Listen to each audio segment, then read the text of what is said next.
በጣም ብዙዎቻችን አንዳንድ ነገሮችን የምንጀምረው ሰዎች ስለጀመሩ ሰዎች ስላደረጉት ወይም ደግሞ የሆነ ሰው በዛ ጉዳይ ስኬታማ ስለሆነ ነው። ያ በራሱ ክፋት የለውም። እውነት ለመናገር ነገሮችን ደጋግማችሁ እያረጋችሁ ደጋግማችሁ እየሞከራችሁ ያ ነገር በምንም ሁኔታ አልሳካ ያላችሁ ሰዎች ዛሬ በዛሬ ቪዲዮ በቂ መልስ ታገኛላችሁ ብዬ አስባለሁ።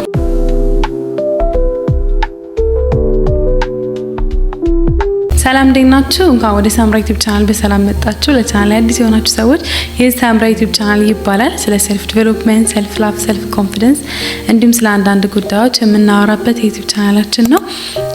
ሰብስክራይብ ያደረጋችሁ ሰዎች ሰብስክራይብ አድርጉ። እንዲሁም ደግሞ ነባሪ የሆናችሁ ቻናል የምትከታተሉ ሰዎች ላይክ በማድረግ ቪዲዮ መጀመር ትችላላችሁ። የመጀመሪያ መጠየቅ ያለባችሁ ጥያቄ ምንድነው? በምሰራው ነገር ደስተኛ ነኝ ወይ የሚለውን ነገር መጠየቅ አለባችሁ። በጣም ብዙዎቻችን ስራ ምን ሰራው ሰዎች ስላዋጣቸው ወይም በዛ ጉዳይ ሰዎች ጎበዝ ስለሆኑ ሰዎች በዛ ጉዳይ ላይ ሌላ አይነት ስኬት ስላዩ እኛ በዛ ጉዳይ ላይ ስኬታማ የምንሆን ወይም ደግሞ በዛ ጉዳይ ላይ የሚሳካልን ይመስለናል። በጣም ብዙዎቻችን አንዳንድ ነገሮችን የምንጀምረው ሰዎች ስለጀመሩ ሰዎች ስላደረጉት ወይም ደግሞ የሆነ ሰው በዛ ጉዳይ ስኬታማ ስለሆነ ነው። ያ በራሱ ክፋት የለውም። እውነት ለመናገር አንዳንድ ነገሮች ሰዎች ሲያደርጓቸው አይተን እኛም በውስጣችን እንፈልገው ይሆናል ያን ነገር ልንሰራው እንችላለን።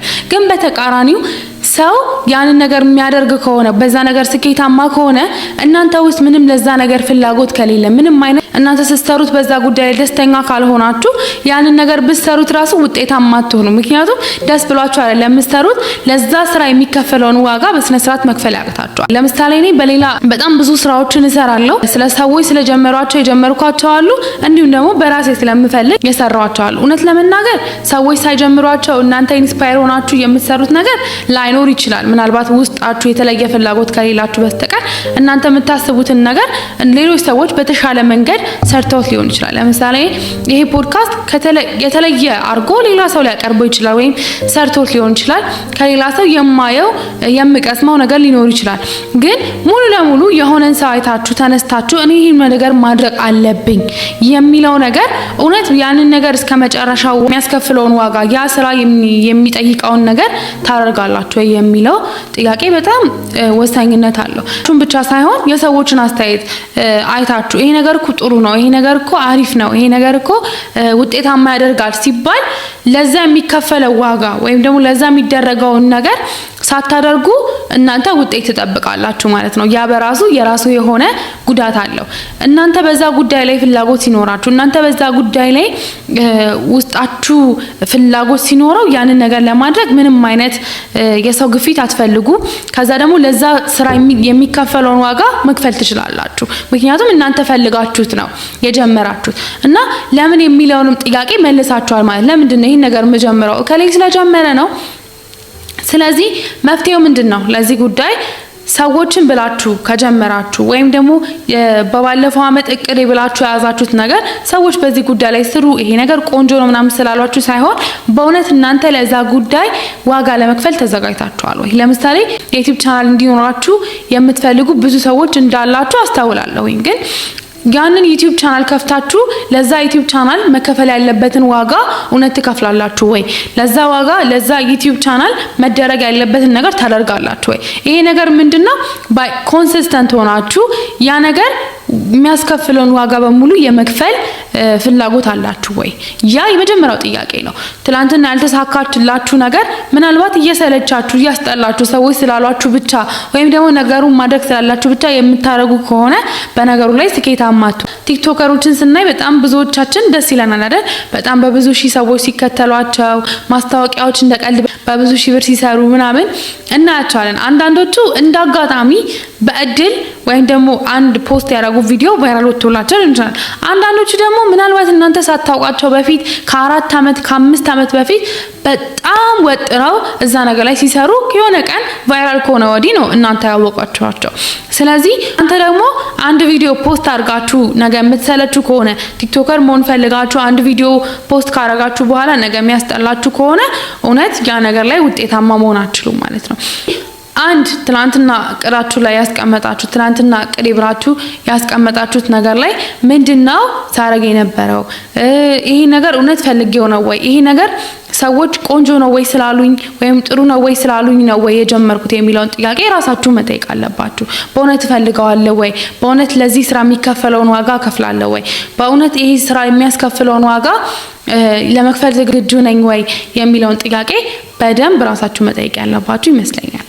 ሁለተኛው ደግሞ ራሳችንን መጠየቅ ያለብን የምከተለው መንገድ ትክክለኛ ነው ወይም ደግሞ የማደርገው ነገር ልክ ነው ወይ? ያንን ነገር ለመስራት የምጠቀመው መንገድ ልክ ነው ወይ የሚለውን ነገር ማየት ነው። እቅዳችን ላይ ነገሮች የተበላሹት ምናልባት ለዛ ነገር የሚመጥን ወይም ደግሞ ለምናስበው ነገር ትክክለኛ የሆነ ንድፍ ወይም ደግሞ ለዛ ነገር ትክክለኛ የሆነ ነገር ስላላስቀመጥንለት ሊሆን ይችላል። ስለዚህ በዛ መንገድም ራሳችንን መፈተሽ አለብን። ሁሉ ጊዜ ያልተሳካልን እኛ ምቀኛ ስለሚበዛብን ምናምን ብቻም ሳይሆን እኛም የምንሰራበትን መንገድ ስላልቀየርነውም ሊሆን ይችላል። ስለዚህ የምትሰሩበትን መንገድ በደንብ አድርጎ ማየት በጣም ውጤታማ የሚያደርገን ነገር ነው ማለት ነው። ስለዚህ የምሰራበት መንገድ በእውነት ውጤታማ ያደርገኛል ወይ? በእውነት ያሳድገኛል ወይ የሚለውን ነገር በደንብ ማየት ተገቢ ነው። ሌላው ደግሞ መጠየቅ ያለብን ጊዜው ነው ወይ? ይሄ ነገር መሰራት ያለበት ይሄ ነገር መደረግ ያለበት ጊዜው ነው ወይ የሚለውን ነገር መጠየቅ አለበት። አንድ ነገር ስትሰሩ ጊዜው ካልሆነ ወይም ደግሞ ያ ነገር ወቅቱ ካልሆነ በትክክለኛ የሆነ ውጤት ሊያሳየን አይችልም።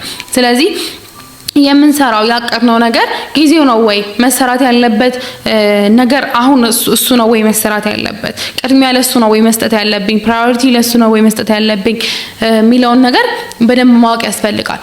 በጣም ብዙ ጊዜ ላይፍ የሚያስተምረን ያለ ጊዜው ምንም ነገር ውበት አይኖረውም። ያለ ጊዜው እንሩጥበት፣ እንድከምበት፣ እንልፋበት እንጂ ነገሮች ያለ ጊዜያቸው ውበት አይኖራቸውም። ስለዚህ ለሁሉ ነገር ጊዜ ይፈልጋል።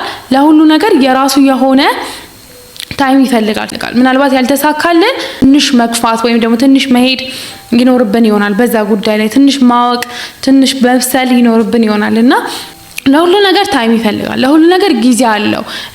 ለምትሰሩት፣ ለምታቀሉት፣ ለምትሆኑት ነገር ሁሉ ጊዜ አለው። ምናልባት አንዳንድ ነገሮች ያልተሳኩትና ያልሆኑት የራሳቸውን ጊዜ የራሳቸውን ታይም እየጠበቁ ሊሆን ስለሚችል ነው። ስለዚህ ሌላው ሶስተኛው መጠየቅ ያለብን ነገር የመጀመሪያ የሚሰራው ነገር ልክ ነው ወይ? ሁለተኛ የሚሰራበት መንገድ ልክ ነው ወይ? ሶስተኛው ደግሞ የሚሰራበት ጊዜ ልክ ነው ወይ የሚሉት ጥያቄዎች በደንብ መጠየቅ አለባቸው ማለት ነው። ስኬታማ እንድንሆን 2018 በደንብ የምትወጡበት አሪፍ ስኬታችሁ እውን የሚሆንበት አመት እንዲሆንላችሁ እመኝላችኋለሁ። በሌላ ቆንጆና አስተማሪ ቪዲዮ እስከምንገናኝ ድረስ እኔ አብራችሁ ቆየሁት ሳምራዊት እስራኤል። ሀሳብ አስተያየታችሁን ኮሜንት አድርጉልኝ። አሁንም ሰብስክራይብ ያደረጋችሁ ሰዎች ሰብስክራይብ አድርጉ። እንዲሁም ቪዲዮ ስለቅ እንዲደርሳችሁ ኖቲፊኬሽን ቢሏን መጫናችሁን አትርሱ። ሰላም ሁኑልኝ።